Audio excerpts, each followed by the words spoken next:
26-27 school calendar. Dr. Mills.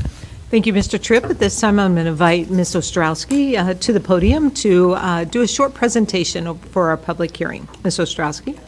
Good evening. Good evening. We have a chance this year again to share with you a proposed calendar that we have previously had some great input on, and so I'm presenting it tonight for your consideration at the next board meeting. And it's the 26-27 calendar. So as a reminder, our school year can begin no earlier than August 23rd per Iowa law. The school year must include at least 1,080 hours or 180 days. And in our school district, we count our school calendar by hours. We can include, as a reminder, up to 5 remote learning days during the school year. I had an opportunity to present 2 options of calendars to our staff members, and they were both very similar to past year's calendars. One included the traditional planned student remote learning day in the spring, and the other was based on an employee teacher suggestion that we consider moving that planned student remote learning day from the spring to the fall to coincide with parent-teacher conferences. So we presented the 2 options to our staff. And you can see that of the 514 participants, it was a very close call. Option B was preferred by a very slight margin. And so the calendar that you're going to see today reflects the movement of that planned day to the fall. We also had an opportunity to present by email this planned calendar, this proposed calendar, to our parents in an email, and we received very few responses, 3 of which were really hoping we wouldn't have such a long spring break so that we could end earlier. You might recall that this year we're ending a little bit earlier because Memorial Day is earlier, and our goal has traditionally been to get out right before Memorial Day. But so a few details on this calendar. It would begin on August 24th, which is the first Monday we're able to do so. Our remote student learning day and conference day to provide that daytime hour conference time for families who prefer into that evening too, and another night as well. But that would be on October 29th with that trade day that really accounts for those hours that teachers are spending after hours with parents. So that would be a no student day. Then we have a 2-week winter break, as has become our tradition. Spring break, week long again. Because of the later Memorial Day, we had some room in the calendar to reinstitute that spring break that we're not having this year. And then we would end on May 27th, which is the Thursday prior to Memorial Day. As I noted here on the side, this calendar just has slightly over our required number of hours of instruction. There's 8.67 hours over the required. It gives us some leeway in case there are needs to have a 2-hour late start, for example, for maybe inclement weather or tough travel conditions first thing, maybe for a couple of days. Okay. Our next steps is to, again, request board approval and your consideration of the calendar at the next board meeting. We would communicate the final calendar to staff and families, and we would then have the Human Resources Department develop the employee calendars to coincide with these dates. Be glad to answer any questions you might have.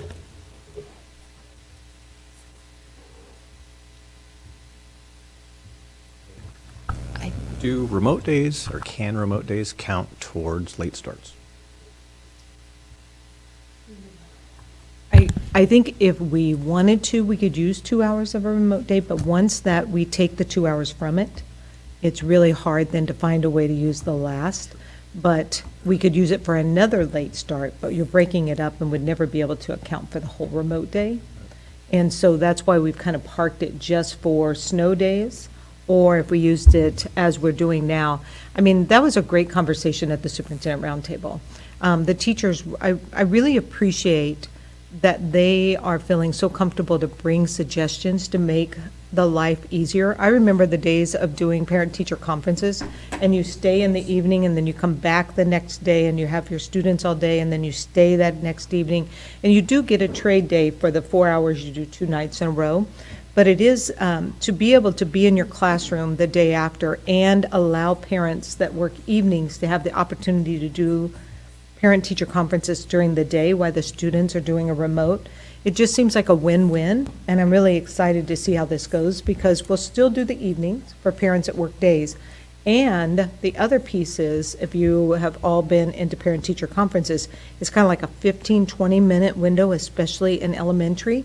This will keep us from having to rush and be able to allow our teachers to have more time with parents and their students during, if it's a student-led conference.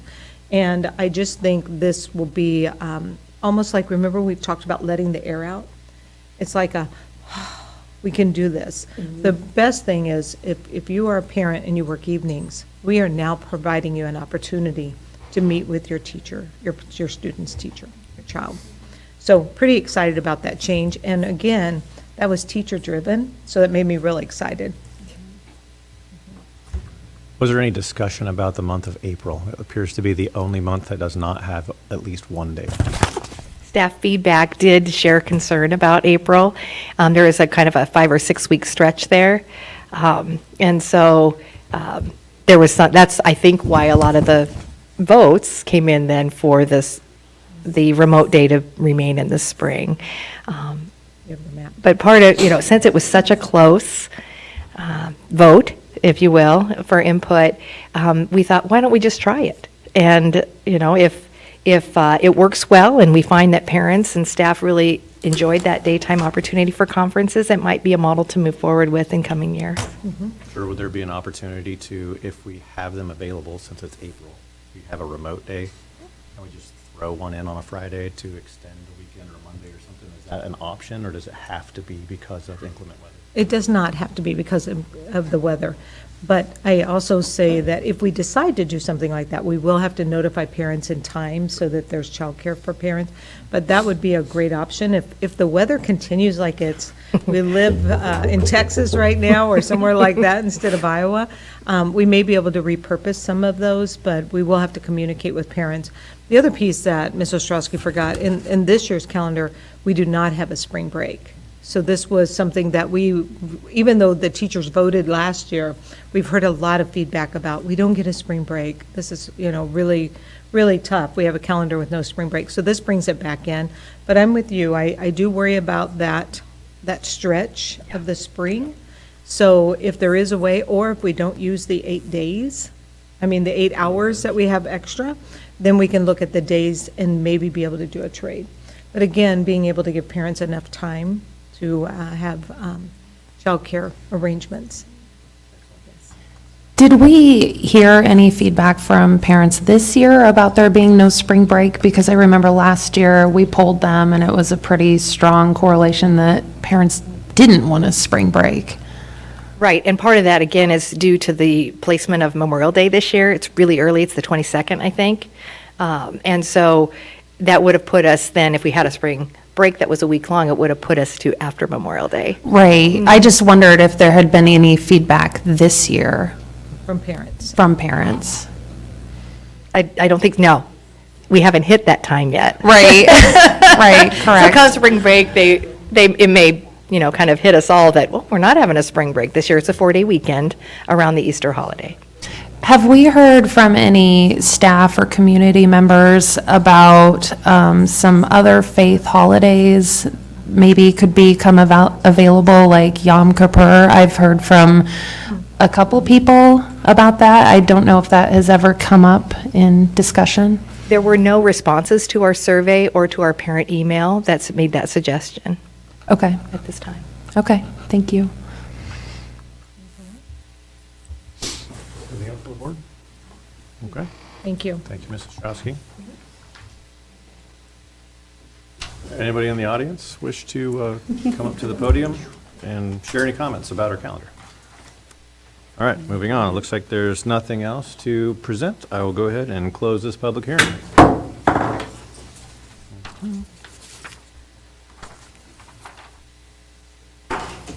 All right. I now open the Council Bluffs Community Schools Board Workshop meeting for January 13th of 2026. Mrs. Strowski, please call our roll. Dr. Ozello? Present. Mr. Peters? Present. Ms. Hardeman? Present. Mr. Tripp? Here. Ms. Myers? Present. Mr. Kozier? Present. Mrs. Greiner? Present. If you would all please stand and join me in a moment of silence, followed by the Pledge of Allegiance.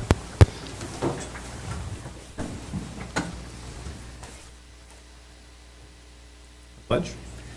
I pledge allegiance to the flag of the United States of America and to the republic for which it stands, one nation, under God, indivisible, with liberty and justice for all.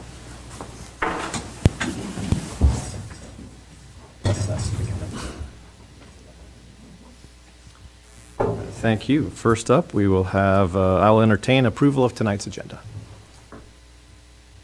I move that the board approves the agenda as presented. Thank you. Second. Motion and a second. Any discussion regarding the agenda? Seeing as there is none, all in favor, aye. Aye. Those opposed, same sign. Motion carries. Next up, we have approval of the minutes, work session, and workshop business meetings of December 9th, 2025. Is there a motion? I move for the approval of the minutes from the work session and workshop/business meetings of December 9th, 2025 to be approved as presented. Thank you. Second. Motion and a second. Any discussion regarding the minutes? Seeing as there is none, all in favor, aye. Aye. Those opposed, same sign. Motion carries. Minutes are approved. Next, we have public participation. We do not have any members of the public here tonight, so we will go ahead and move to the superintendent report. Dr. Murillo. Thank you, Mr. Tripp. At this time, I'd like to invite Ms. Colmine to the podium. Tonight, we have the privilege of sharing our district career and academic plan and our legislative updates regarding this area. This is an Iowa code that we have this presentation, and Ms. Colmine has put together some really great data for you all to see this evening, and really proud of the work that Ms. Colmine and her team are doing in this area. This really all centers around our North Star, and they just continue to work their magic and grow pathways and provide opportunities for our students to achieve even more than we ever dreamed. So Ms. Colmine, the floor is yours. Thank you, Dr. Murillo, and good evening, President Tripp, Vice President Myers, and members of the board. I appreciate the opportunity to provide a legislative update on the district career and academic plan. So Division 1 of House File 2392 requires all districts to implement a district career and academic plan, most commonly referred to as the DCAP. The DCAP is a framework of events and experiences that support career and academic planning. This slide shows the plan's components, beginning with the annual school board review, which will happen in April, which has happened in past Aprils every year, followed by the 8 additional sections. I'd like to highlight Section 5, Essential Components of the ICAP. ICAP stands for Individual Current Academic Plan. So in addition to the district plan, each high school student develops their own individualized plan. And the 5 ICAP components include self-understanding, career information, career exploration, post-secondary exploration, and post-secondary and career decision-making, all of which guide students toward college and career readiness.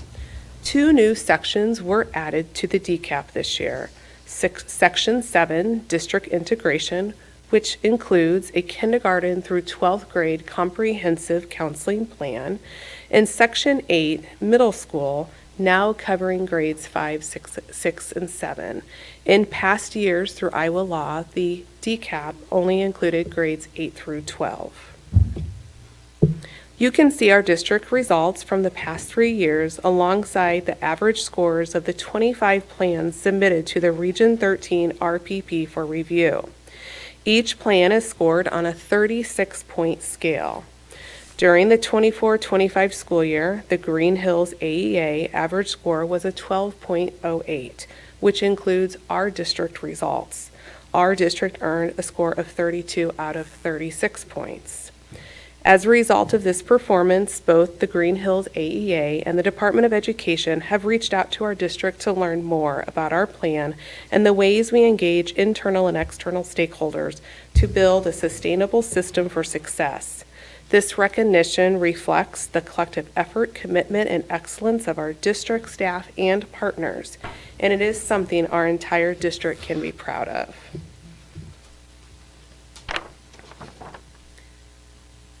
House File 316 was signed into law last May 6, 2025, and it introduces 3 new components to the district career and academic plan. The DCAP expansion for grades 5 through 12, specifically grades 5, 6, and 7, the industry-recognized credential seal, and the comprehensive kindergarten through 12th grade school counseling plan. And on the next 3 slides, we'll take a closer look at each one of these. This slide highlights screenshots that represent the 3 focus areas of the district career and academic plan as they are introduced in grades 5, 6, and 7. Now that grades 5, 6, and 7 have been introduced to the DCAP, it allows students an earlier and more intentional start to career exploration and academic planning. At the middle school level, the DCAP is centered on 3 key areas: career investigation, where students explore their strengths, interests, and potential career pathways; career connections, students engage in hands-on experiences such as guest speakers, field trips, and service learning to see careers in action; and career intention, students begin setting goals and learning how their education connects to future careers and post-secondary options. Our district is well-positioned to support this work. Zello is already implemented across all schools, and middle school, college, and career exploratory labs were launched last year. By beginning this process in grades 5 through 7, we are building a strong foundation that helps students make informed decisions throughout high school and beyond. Students will also be recognized. The Department of Education approved CTE Industry Recognized Credential Seal upon graduation. Our district currently offers 5 CTE service areas, which are shown on this slide. You can also see a snapshot of what the industry recognized credential seal looks like on the right side. Because all industry recognized credentials are nationally recognized, it's important that the seal is portable and transferable, ensuring every student can use it beyond high school. We are currently working with Zello to attach the seal to each student's college and career readiness account, which follows them after graduation. This account is where students complete their college and career planning and document their work and achievements. The need for career guidance in a K-12 comprehensive school counseling plan is based on growing evidence that teenage expectations of work are often very narrow, confused, and highly shaped by social background. This new shift is about opportunity and helping students discover their interests, connect with real-world experiences, and begin envisioning their future, which lays the foundation for a strong individual career and academic plan in high school and beyond. Now for the review and evaluation process that will take place this year at the Department of Ed. There is a new required external review for the DCAP. Remember the first slide, we previously were scored on all of the components. The required external review will include the annual school board review, Section 4 on career-connected learning and work-based learning, and Section 8 middle school, which will receive comments only. The comprehensive school counseling plan must also be created and submitted, though it will not be formally evaluated this year. These required sections are selected by the department and will remain mandatory for 2 years to align with legislative priorities. For the required external review, each district also selects at least one additional section from the essential components for external review. Districts are encouraged to choose an essential component that demonstrates a need for growth, aligns with district priorities, or supports both students and staff. While our district has received an advanced rating on all ICAP essential components, the highest possible rating, we have chosen to focus on essential component number 2, career information, with particular attention to special populations, including students in special education and English language learners. For the 25-26 school year, the district has identified 4 goal statements focused on strengthening K-12 career development, counseling alignment, and access to post-secondary readiness. These goals emphasize early, age-appropriate career exploration beginning in grades 5 through 7, ensuring industry-recognized credentials are transferable and clearly documented, aligning elementary and secondary counseling into a cohesive kindergarten through 12th grade plan, and expanding career exploration and planning opportunities for special populations to ensure access for all students. And with that, I'd be happy to have discussion, take any input from you. That's one of the things we would like to do when we come back in April. We would like to share the input that you've provided and integrate that into our plan if you have any input.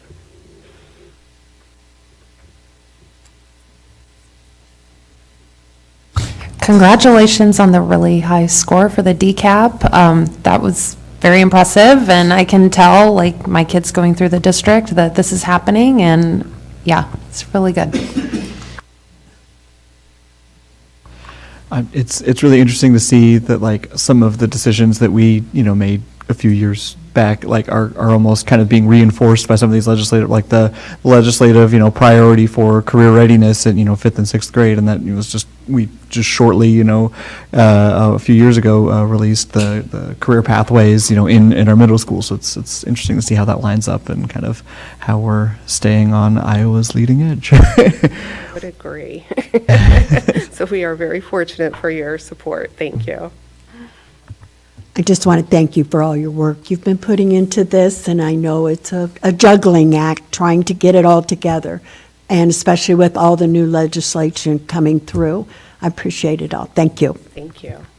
Based on those numbers, in our AEA, were we the number one? Were we the top, the highest score? Yes, I do believe we were. You can say that louder. We were the highest score in the entire Green Hills AEA area. Awesome. Nice work to all of you. Can you provide a little insight on delving into the number 2? I can't remember all the words. Absolutely. Sorry. Essential component number 2. The So essential one- component number 2. Yes. So first, I have to give you a little bit of a shout out. I don't remember, but last year when we presented the plan and then you approved it to go to the Department of Ed, and you were sitting over there, you had asked us a question around students in special education and English language learners, and we did remember that. So thank you very much for that, because that did have an impact on the work this year. But every year when we receive our DCAP score back, we receive a very long rubric. It's a lot of pages. We start combing through it as a counseling team, and also our CTE teachers. We have a cross-section or cross-departmental team at the district level that includes myself, special education, ELL, we have counselors, we have principals, we have industry partners, we have Iowa Western Community College, and we really just comb through that every year, and we identify where we're doing well and where there's a gap, and then we all come together and do an analysis tool to determine where we feel our biggest gap is, and then we do a final consensus. That is something that we do have some pictures of, because that final consensus on essential component number 2 just finalized on January 5th, and we started that process in November, and so we'll share that with you in April. Thank you. I was also wondering if I could get kind of a bit of insight when you mentioned the comprehensive school counseling plan for K through 12. Like, I imagine, does that mean, because I think back to, like what my kids are, currently doing in school, and what I used to do in school, where counseling was a regular class that met once a week, twice a week, whereas in middle school and high school, that's not really as much of an option. Is it more connecting the career opportunity or career exploration and career pathways into the counselors? I'm not quite understanding. So the K-12 comprehensive counseling plan is asking us to look at it through that career academic and career planning piece. But I'm really glad you asked this question, So on the left side, the Iowa School Counseling Framework, the Department of Ed created that a couple years ago, and then they did a little tweak this year. And so when that first came out, that was one of the things, that large team that's a nice cross-section, we read through it and we took a look at what we were currently offering. And we were, just like we are with our DCAP, we were kind of ahead of the curve. And so then this year, ASCA, that is the national model for school counselors, they did an update that was released in fall of 2025. And so we took that one as well. And again, we found that we were kind of ahead of the curve. But what we did for this legislative law was we took all of that and we created a template so we can start putting the work in there that we're currently doing. And then we'll continue to do a gap analysis this second semester to add in some things that we may want to do this year, and then specifically add in some things next year. So really the piece that we needed was we needed to create a template. And we, the Department of Ed has not provided that, but we've always had kindergarten through 12th grade comprehensive plans. Again, Mr. Hamilton has been very proactive because our students, some of our students in elementary school use Zello. So when they added that 5th grade, we just revisited that a couple months ago. So they were also ahead of the curve. Thank you. In the past, Promise to Succeed ceremonies, students would write on a 8.5 by 11 what they were hoping to be when they grow up. And now bringing that career exploration down to the 5th grade, what additional supports are we going to need to help sustain that exploration of possible careers as they move through 5th, 6th grade up through middle school and then high school? Is there any additional supports that the district will need to have in place since we're reaching down one more grade to excite students in possible careers? So I think another thing that happened a few years ago was when the counselors have a set schedule where they teach those whole group Tier 1 lessons. That, along with Tim's prior proper planning, has really set us up nicely. And so when we met with the elementary counselors, they were very excited, and they were like, we will give up some time, we will come and plan. And so when we continue to work with them, we'll provide them the standards, we'll provide them those pieces. They just need some time to work because we haven't been asked to submit anything so comprehensive in writing before. But I think to answer your question directly is it's still focusing in on those transitions from elementary to middle and middle to high school.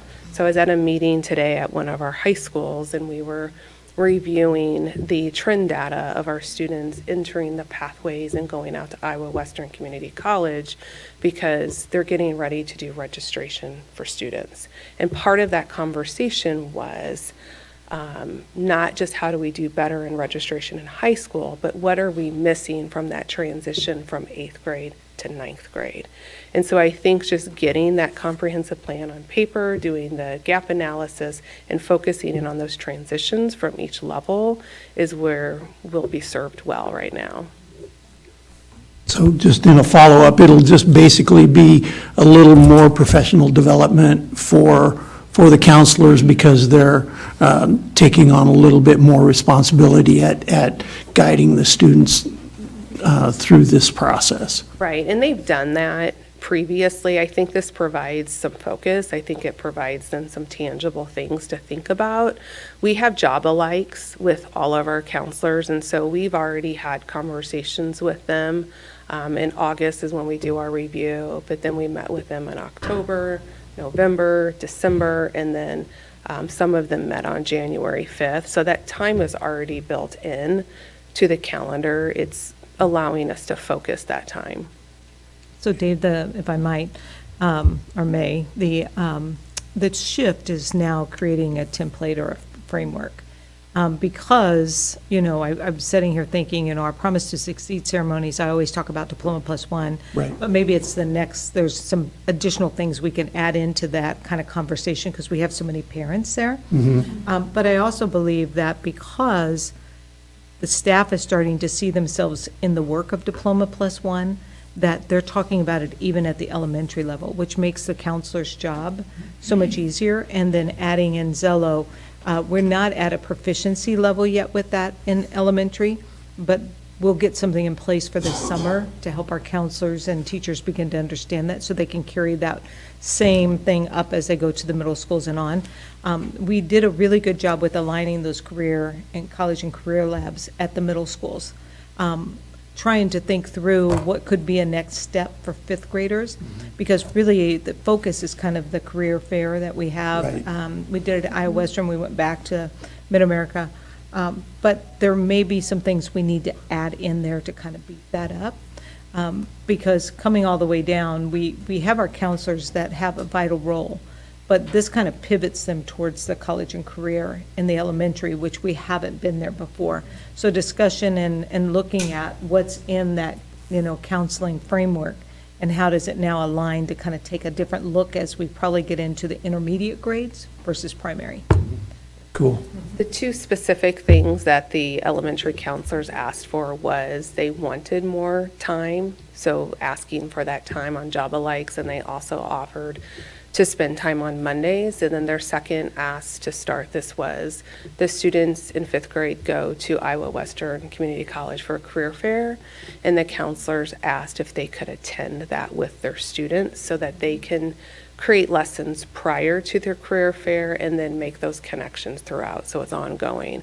So those were their two big asks for elementary. So it's all of the counselors meeting, even elementary to middle school to the high school, where they're all coming together? Or is it It's a combination. a combination? So there'll be some elementary school counselors that may be meeting with high school counselors so that they have an idea of what the counselors are talking about so that they can So our bring that back secondary, down. so our secondary counselors, there's a time that our middle school counselors meet alone. Then our high school counselors come in, so the middle school and high school counselors can meet together. And then the high schools have a chance to meet alone. And then we have been meeting with our elementary counselors separately to get this work up and going. But there could potentially be that opportunity for that vertical piece. But right now, they're just really, Right. with that Concentrating on template. Yes. their group of kids. Cool.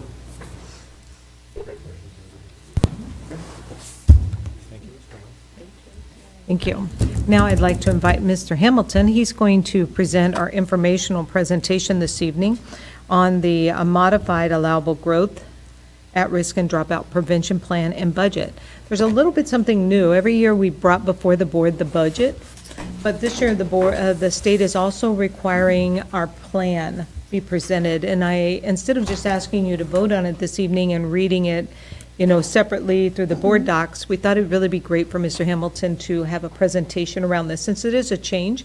And we really have a really good plan for addressing our students that are considered at risk and following up with dropout prevention. So, Mr. Hamilton, the floor is yours. Yeah, thank you, Dr. Murillo and board. I am very happy to be here tonight to talk about the work that, I'm always happy to be here to talk about the work that we do within this district. As Dr. Murillo referenced, the Iowa Code is section 257.38, which is new for us to be presenting the plan. Like Dr. Murillo said, you've approved the budget every year since I've been here, but this is just a little different. I want to highlight before we get going, I think that what I'm most proud of is there's not one single pill or anything that works, just one single. We have to really be diverse in what we're providing for families and for kids, because you never know what a kid needs to be successful.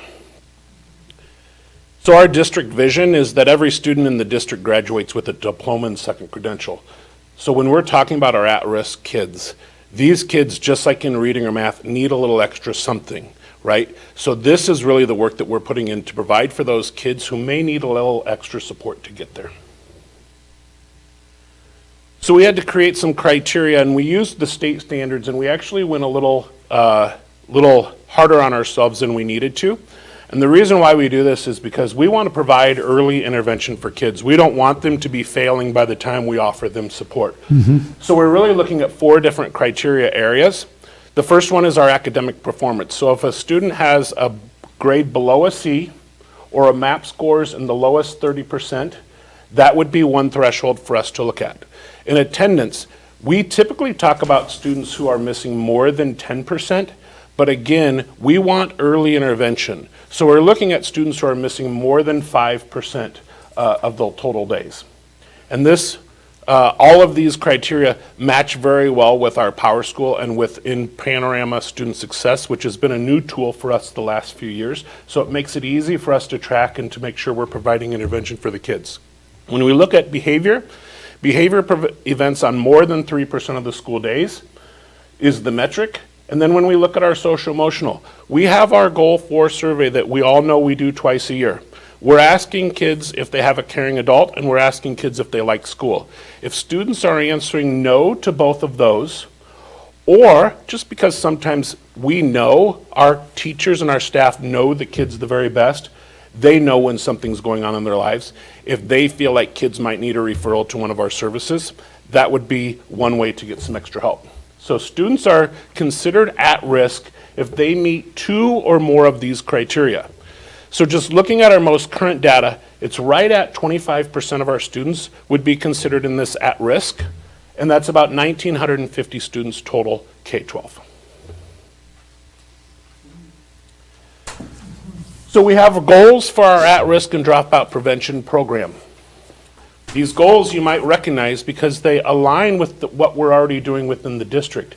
We are doing some very good work within the district, so we want to just make sure that we're providing that early intervention. So our academic goal is to improve academic achievement, MAP, grades, and credits. We need our kids on track, which we look at the data monthly, if not more than that, but as a cabinet, we're looking at it monthly to make sure that each school is on track, each student is on track. Attendance, we want to improve their daily attendance. And you also know we've had conversation about those kids who were chronically absent previously. We want to improve their attendance and show growth year to year. Graduation, we want our students to be able to graduate future ready. Whether they're going to a trade or going to a 4-year institution, we want them to be able to have choices as to what they can do when they graduate. And engagement, we want to ensure each student is supported and connected. We want them to know that they have the support within their school, and we want them to participate in all the extra and co-curricular activities that they can. There are 5 components that are strictly funded through this at-risk and dropout prevention. So I want to talk about each one of them individually. As you know, as a district, we are K-12 Move This World as our social emotional behavior health instruction. So that is all funded through this budget. We have 6 school-based therapists that work in every single one of our buildings. We're very lucky within our community that we have a lot of other community therapists and people who work with us, but having 6 of our own who we don't have to ask for any kind of paperwork from families or insurance or anything else has been a real game changer for us. We offer credit recovery at both of our traditional high schools and at Canesville. These are kids who maybe didn't find success in a class, but they can jump on Ingenuity and use Ingenuity to recover those credits that they maybe didn't earn every piece of. We have learning centers at our middle schools and high schools. The learning centers are a place where kids can go for not only academics, but if they're having some behaviors within a classroom, they can work on social skills and work on those things that are creating barriers for them to reach their academic highs. And then the Canesville Learning Center. So we do have some programs at Canesville that are strictly for special education students or students who receive special education services. Everything else, pretty well the alternative high school there, is funded through the dropout prevention program. We have several key personnel. Again, what I'm most proud of is how diverse our plan is. All of these people are funded, some partially and some completely, through the dropout prevention program. For example, we have 25 counselors within our district. 20% of their salaries is funded through the dropout prevention and at-risk program. Our 21st Century, you may be saying, well, those are grants. Why are we paying salaries out of that. These are the leads in the 21st century and the out-of-school time career pathway grants. We are required as a district to put our own monies into these programs as well. So these people, again, it connects directly to ensuring kids are supported and connected. Our student and family advocates, you will see a lot of districts throughout the state of Iowa who are pretty well funding everything at the high school level. We have realized over the years that if we don't intervene early and support families early when they're in elementary, by the time they get to middle school or high school, it may be too late. So our student family advocates who are at our elementaries is a key piece of this.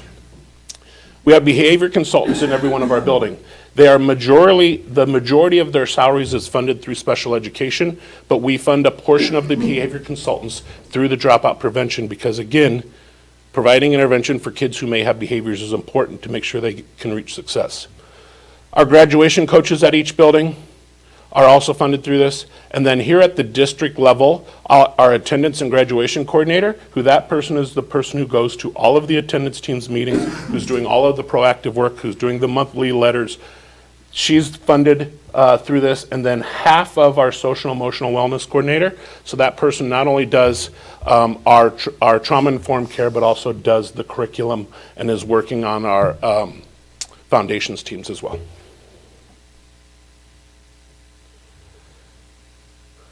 A portion of the budget is also for professional development.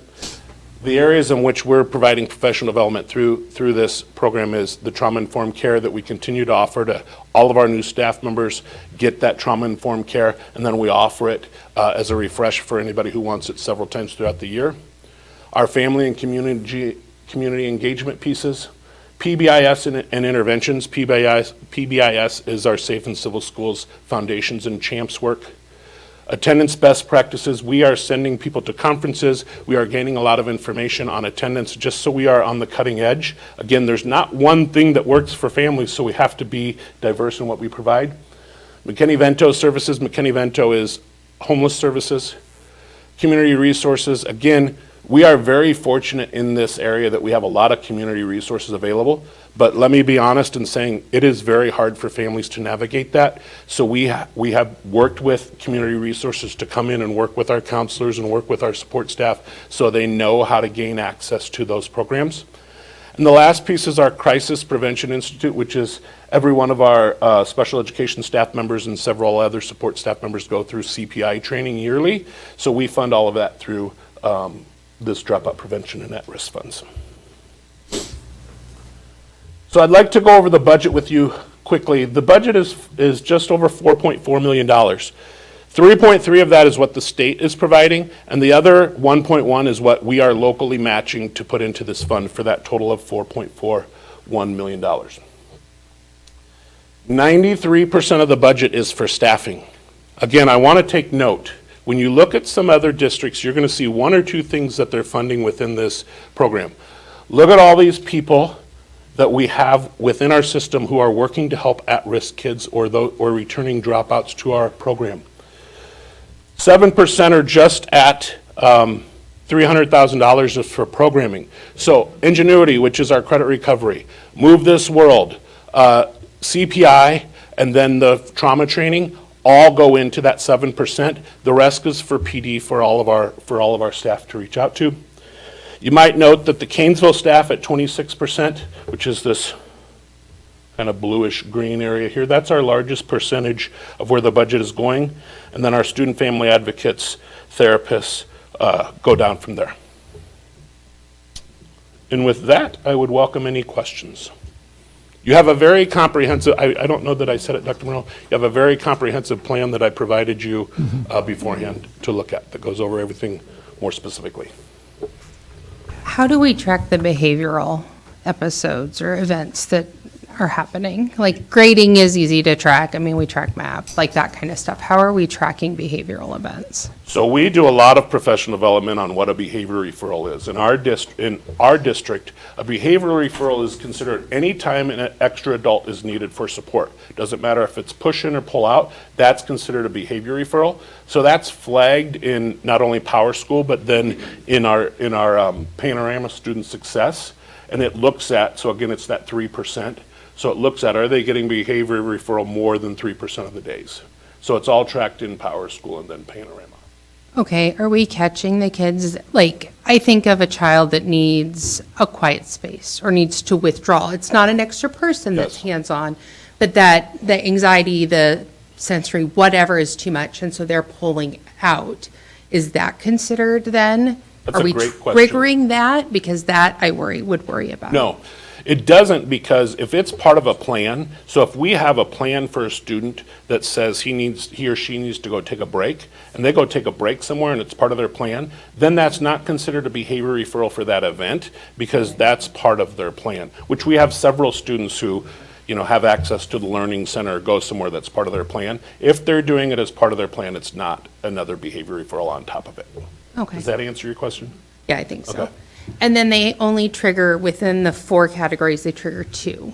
Correct. Okay, so on the flip side of that, then I wonder about our high achieving that might be struggling with a mental health concern. Is there a gap to catch them? Yes, there is, and they may not be considered at risk at that point, but that doesn't mean that they don't have access to any of our services. So we have kids that are very high achieving that don't have any behaviors, but like I said, they have something going on where they need that extra support. We would never say that a kid can't use one of our therapists or can't go to one of our counselors because, oh, you don't meet that criteria in 2 of these areas. So yeah, we still have the ability to work with kids in any of those categories, whether it's academic or behavior or SEBH, in any of those areas if they need it. We wouldn't let this hold us back from working with those kids. So there's a catch for them Correct. as well, even if they're not catching that. Yeah, schools are all of looking those at- criteria. Yeah, schools are looking at individual data too, because if you get a kid who, let's say they don't have behaviors, but they've missed 20% of the school days, they're going to have an intervention because it's already triggered there. So we have, like I said, those are our highest that are like our, in yellow on our program. When we look, it's green, yellow, red. Those would be the ones in yellow that we'd reach out to already. Thank you. Yep. I have a question. When you mentioned, that it's around 25% of our students fall into that at-risk category, is that a metric that we've been tracking historically as well? Yeah, so we are to provide that in each one of our budgets, and it has always been, we've changed the metric a little bit from the 5 to 10% and those types of things, but it's always been, since I've been here, between 20 and 30%. Is that something we can regularly, I mean, we meet regularly about, getting presentations on MAP results or MAP score results and also student survey results. Is that a metric we can regularly get updates? Because that's something that it just concerns me as well. I'll let Dr. Murillo answer that. I will say that some of these, like when we talk about attendance and the different Yeah. areas of that we're discussing, but maybe not putting them all together in this at-risk Yeah. profile. Yeah, and I certainly, we can pull the data for you and kind of figure out some benchmarks that you'd like to set, Tim, so that we could kind of follow through. I do believe that the one thing we've been most proud of is, since we went with Safe and Suitable Schools and got CHAMPS in, the referrals have decreased. And that's a real positive. But I think it's something, especially like when we bring attendance forward and we look at those, we can look at and set some benchmarks when you believe it's a good time to pull the data. And so it's not small increments, but where there's a good chunk of data that we can see. Okay. Yes. I want to go to the behavioral again, same topic that Dr. Orzello was going at. What is 3%?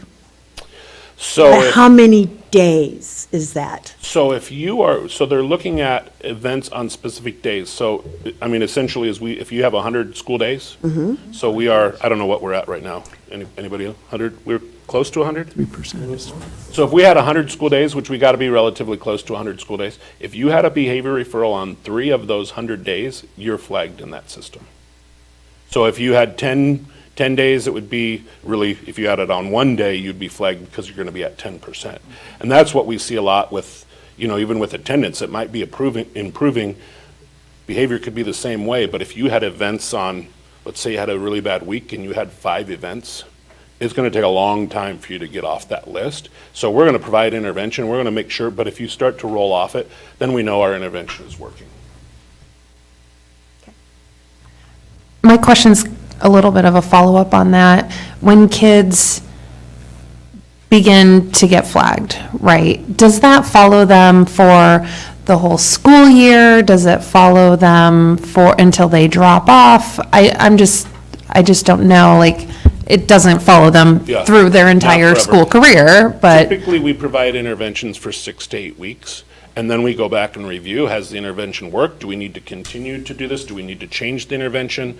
Was this a short period that a kid, it's probably when you look at attendance or behavior, maybe they had one time where they were sick for a week and they haven't had any other events. So we look at those every 6 to 8 weeks and then make that decision of what we're going to do from there. So Tim, talk a little bit about who looks at it. Talk about the behavior management teams. Sure. In each building, we have action teams. So we have attendance teams in each building, we have behavior teams in each building, and then we have academic teams in each building who is really looking at, generally it's done on the grade level. So they're looking at, well, we have a district team that looks at it from the district level. Then we have a building team that's looking at building plans. So what's going on within your building? And then you have the action teams that are looking at it specifically at a grade level.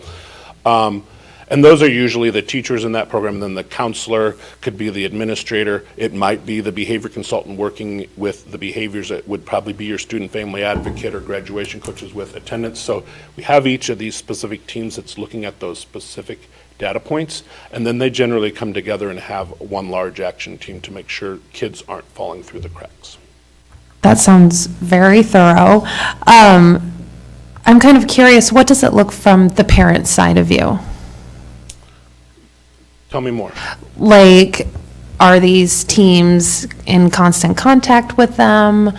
I just don't, I'm not sure on that. Anytime we're providing intervention to a student, that's when we would reach out to that parent to say, we are providing, whether it's reading or social emotional, whatever the intervention is, that's when we would reach out to that parent and let them know.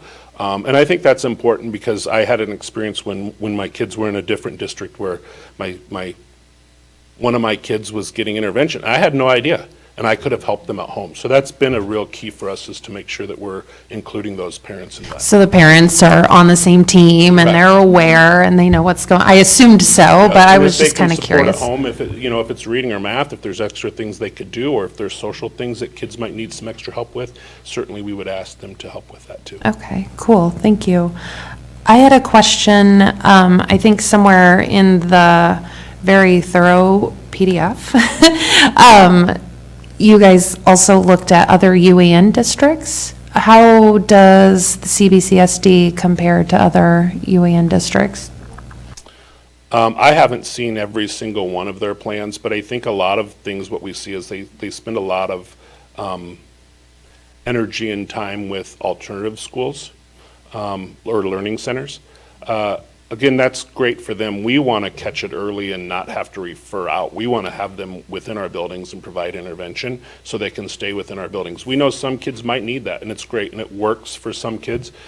But that's what we see most, is probably highest percentage is the ones that I've seen are alternative schools. And we're, like I use the word diverse, but I don't know that that's the right word, but much more diverse than other districts. Right, it sounds like really custom solutions for each student, like no two students are the same. And intentional, I've been very lucky since I've been here with Dr. Murillo and the superintendent before. When I first came here, we were very heavily focused in our high schools. And again, like I said, it's not that it's too late to provide intervention, but a lot of times kids have already established patterns, and we want to change those when they're younger. And so we've had a lot of support to do that at our elementary and middle school levels.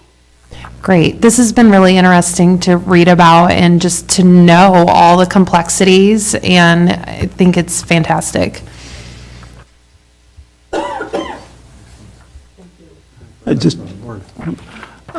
How is the funding calculated? Our budget is 4.4, we're getting 3.3 from the state. Is it based on student population of the district? I'm just wondering how that funding is across the state. So if we were a larger school district, if we would receive more money than say a school population that may only have 500 students, in their complete school district. I believe, David, that'd be a per pupil allocation?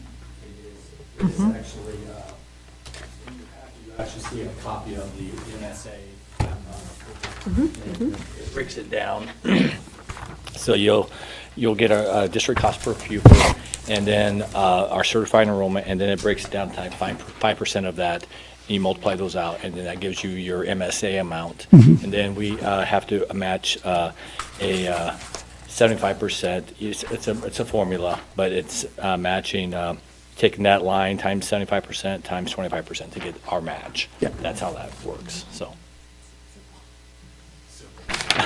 But David. It's just all formula, yeah, but it stems from a per pupil based on enrollment. Right, So. right. yeah. And when David talks about based on enrollment, it's just like title. It's for those students that fall in that range. So Right. it's off the numbers that Mr. Hamilton's identified, not district-wide. Perfect.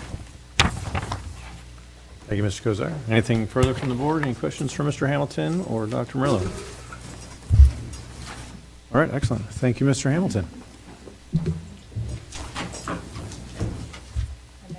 Our presentations.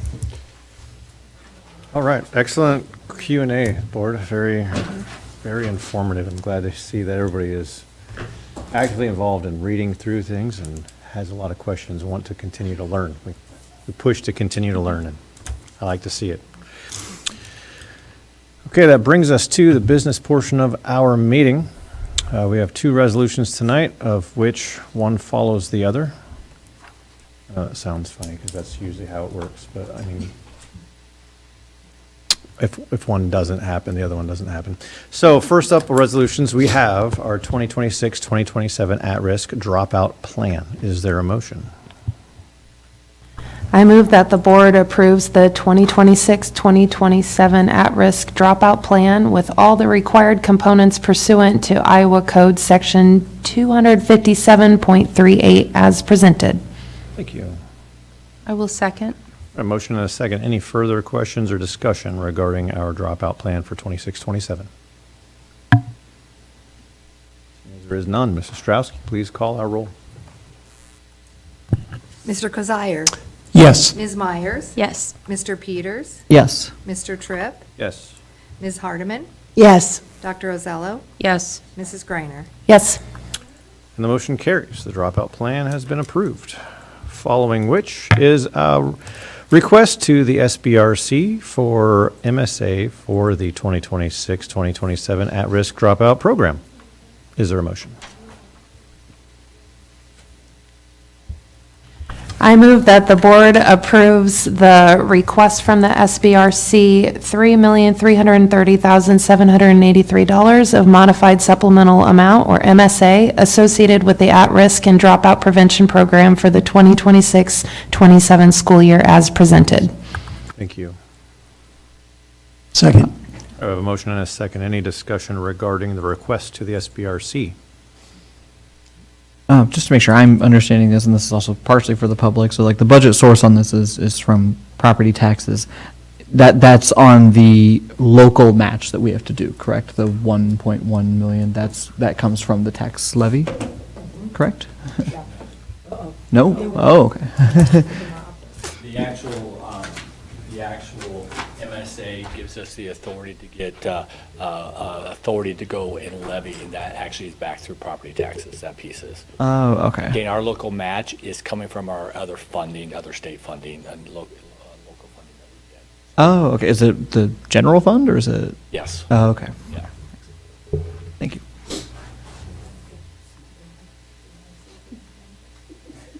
Funds. Okay. Thank you for the clarification. Mr. Peters? Any further question or comment? Just for the public, there is a document in there that is pretty thorough, so, yep. Thank you for that. All right, seeing as there is nothing else, Ms. Ostrowski, please call our roll. Ms. Myers. Yes. Mr. Peters. Yes. Mr. Tripp. Yes. Ms. Hardeman. Yes. Dr. Ozello. Yes. Mr. Kozire. Yes. Mrs. Greiner. Yes. The motion carries. And that ends our meeting tonight. Thank you. We're closed.